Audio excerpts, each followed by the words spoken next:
Don't forget to subscribe to the channel, man. Help me beat the algorithm. Oh, the algorithm.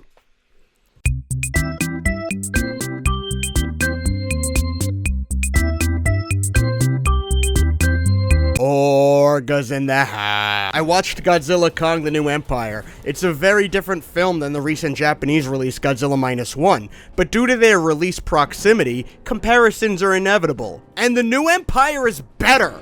Yeah, I'm serious. This movie is better than the film that won the Academy Award, and I will prove it, and you will agree with me in just a bit. The New Empire has chosen two specific strengths from previous MonsterVerse films to play into. Big, impactful monster fights, and a certain personification of the monsters. They're not just forces of nature here, they're thinking creatures with purpose to their actions.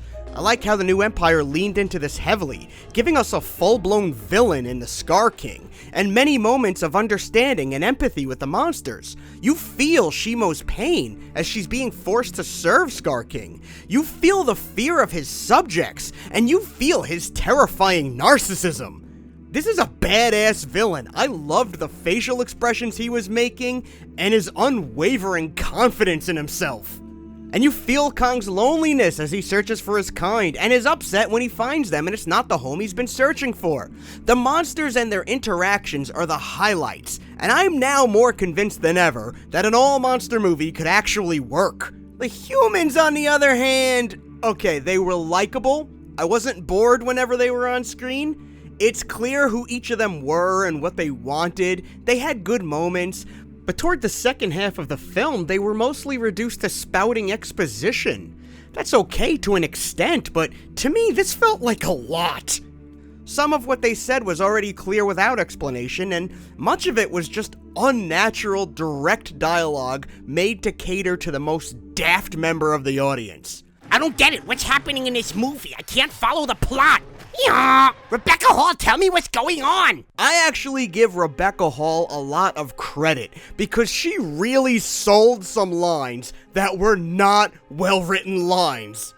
I do think that it was a smart idea to focus on one group of humans this time around instead of two like the previous film, and to focus on only a few humans and not the giant monarch organization as a whole. And unlike most of the other MonsterVerse films, this one didn't feel like it oddly wasted a character, if you know what I mean. Everybody here got their fair share of attention. So, likable humans, maybe even lovable, but just some blah exposition dumps. And yet this film is still better than Godzilla -1, because of one key thing. You scoff, but I know my evidence will convince you it's true.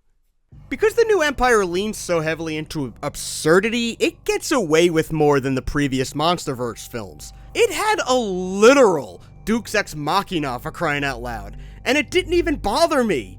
Kong gets a furious megaton punch, and I'm just like, sure, yeah, let's do it. It's a movie that knew what it was. Here, anything goes. So this movie can get away with a bonkers zero-gravity fight, only I did it better. And as much as I'm a Godzilla fan, I didn't mind this focusing more on Kong. I think it was a good Kong story, and I liked the part Godzilla played in it.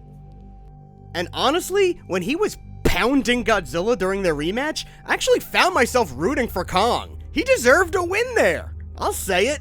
It's here that Mothra convinces the two to work together, and if you haven't picked up on it by now, the New Empire is really leaning into the vibe of the Showa-era Godzilla movies, where new rules were just made up on the fly, and it was all about them monster fights. But New Empire gets to do that on a budget and endless CGI. So basically, the feeling I had as a kid watching old Godzilla films is here on crack. It's cranked up to 11, and I respect that decision, and it's really cool to have this and a serious Godzilla movie at the same time. So, looking at the film through that lens, it got a lot right. New monsters with personalities and motives. Hell, I even like Zuko, who was a punching bag for half the film. And looking at it through this Showa lens, you can even kind of forgive the exposition dumps I was talking about, because that's not new. This is a modern Showa movie, warts and all. At least it didn't resort to using recycled footage, like all of this footage of me you're seeing. So I'd say this is nostalgia done right. All in all, The New Empire was fun. It was a lot of fun. 4 stars! So here's why the new Empire is actually better than Godzilla -1. Everyone's gonna be comparing it anyway, so let's just get to it. It all boils down to one decision made in one scene that truly elevates New Empire to the top. A very smart decision that -1, as good as it is, absolutely failed to make. And it was something that Jaya said in sign language when she was reunited with her people in Hollow Earth. A key line that you probably actually forgot about, but has so much importance. And to be fair, it was pretty blink and you miss it. There was a part where Bernie came up to Jaya with his camera, and he pointed it at her, and she said in sign language, April Fools, motherfuckers! Seriously though, I do love both of the movies. Their proximity does make it tempting to compare them, but just don't. They're two separate ends of the Godzilla awesome spectrum. So love them, like them, hate them. Just don't judge one film by the standard of the other. It's like being upset that a cat can't bark. Honestly, I never thought I'd live to see something like this. Congratulations to everyone involved with both films. What a time to be a Godzilla fan. You're a Godzilla fan? What? No.